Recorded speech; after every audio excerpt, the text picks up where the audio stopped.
I've got to respond to some things that I've just seen on the web, actually saw all over the weekend, dealing with drug testing for the Work First program.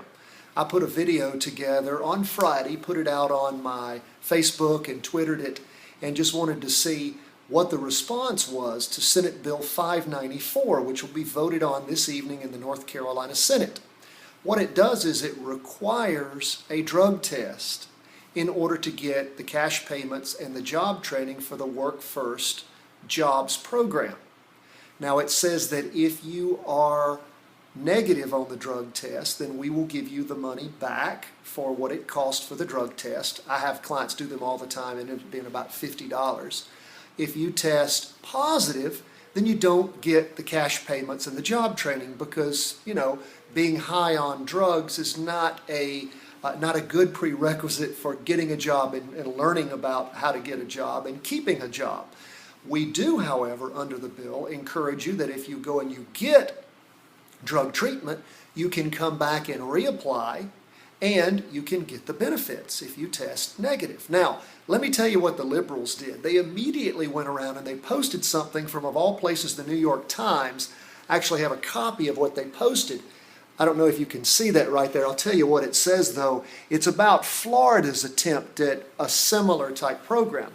And it talks about how 98% of the people passed the drug test. Well, I had a little response to that, and I'll read you what I posted. And they said, why in the world would we do this when 98% of the people actually test negative and you have to then pay for their drug test? Only 2% test positive. Here's how I responded to that. Duh, of course these are the results. What dummy high on drugs would take a drug test and pay for it knowing that he or she would test positive?